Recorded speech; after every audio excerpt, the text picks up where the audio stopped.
Hi guys, and welcome to my dilemma.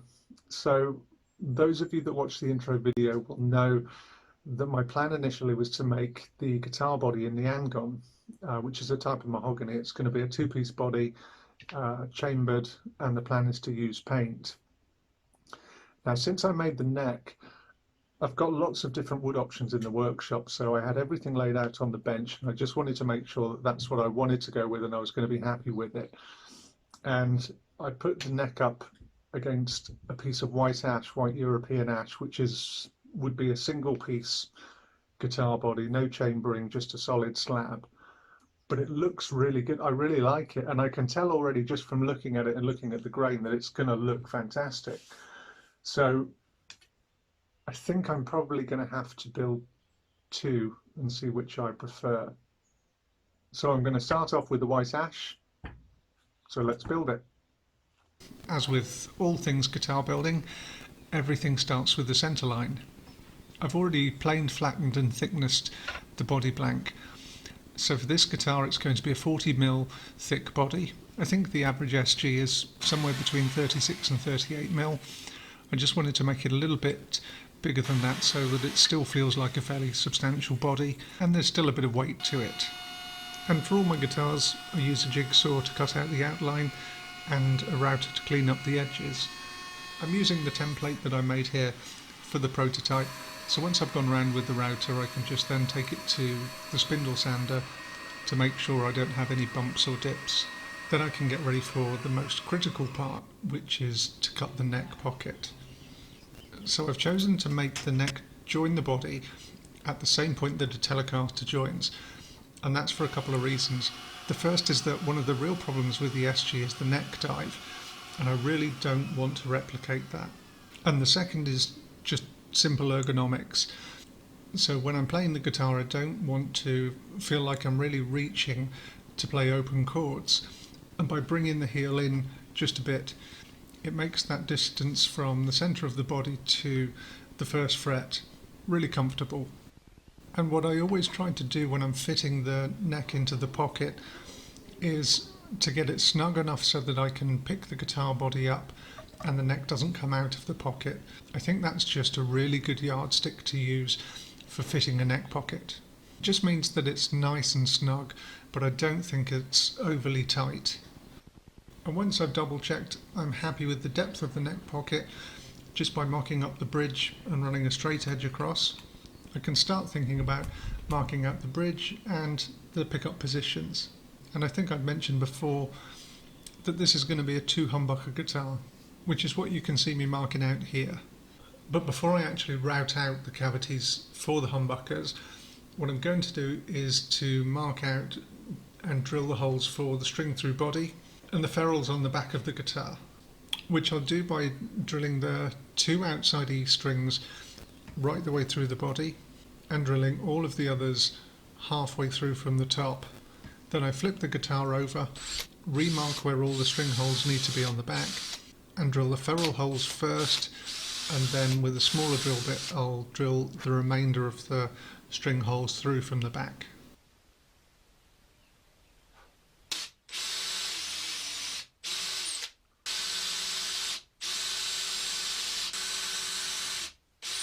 Once I'm happy that everything's exactly where I wanted it, I can hog out most of the router cavities using a Forstner bit and then just chip out the excess with a chisel before I finish them off with the router.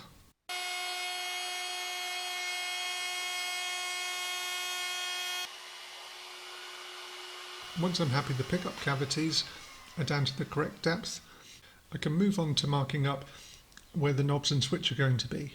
But I'm conscious here that I'm going to add some carves to the top of the body, so I'm just going to mark out where the carves are going to sit first, and then I can make sure that the knobs and switch sit nicely in relation to that. And a really nice easy way of just marking out where those carves are going to be is to use the template that I've already got and just offset it on the body a bit.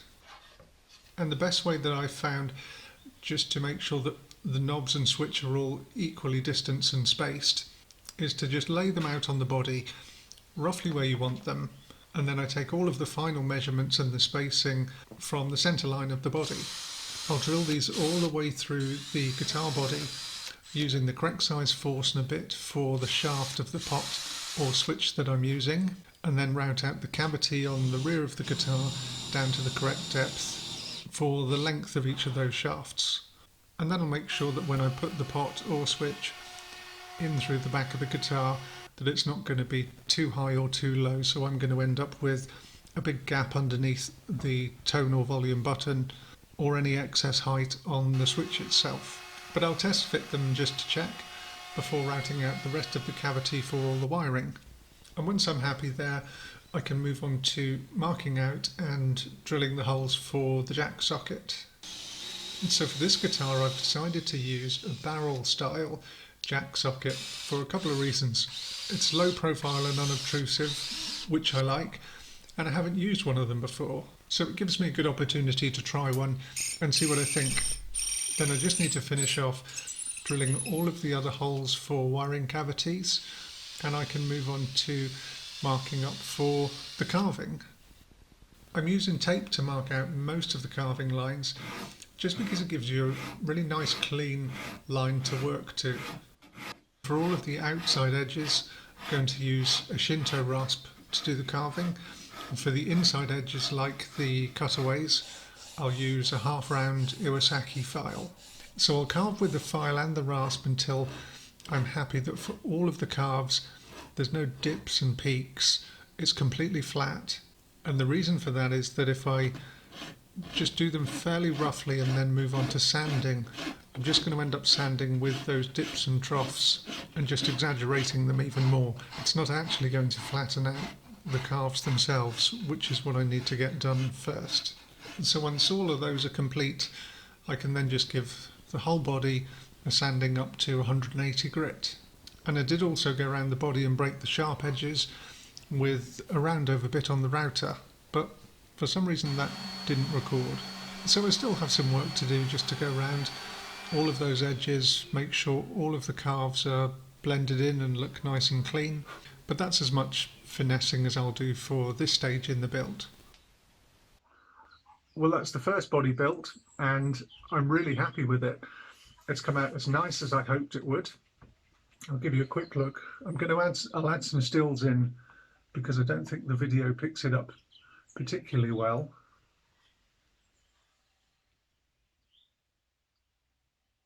So I have some carves on the front there, and that's the view from the back. The thing I like a lot is that the way that the ash matches the maple on the neck, and that's kind of what I thought when I initially put the neck up to the body blank, was that it would look really nice and clean if I matched these two together. So I think the only thing that I changed from the original prototype to this one is the carves on the top and the back. On the prototype, what I've done is to mirror the carves on the top and the back, but I decided, having started this, once I've got the top done, that it looked nicest just with the carves on the top, so that's what I'm staying with. So the next thing that I can do now that the neck pocket is fitted is I can mark up where the neck heel is on the neck. I can do the neck carve, that'll be the next video, and I can drill the holes and get this ready for final sanding. So I'm definitely using this body with this neck, but I've got another design that I was working on for this guitar. It's similar at the top, it's slightly different at the back here. So the second body that I was going to make is actually just going to be the second guitar that I'm going to make for GGBO. So it's a similar but slightly reworked version of this guitar. So I'll make a new neck and a new body. And that's the one I will use the mahogany for and do a two-piece body that's chambered. I haven't decided what I'm going to do for the neck and fretboard on that one yet, so I'll probably include a plan for that one in the next video. So thank you to everybody that's liked, commented and supported the build so far. It really means a lot to me.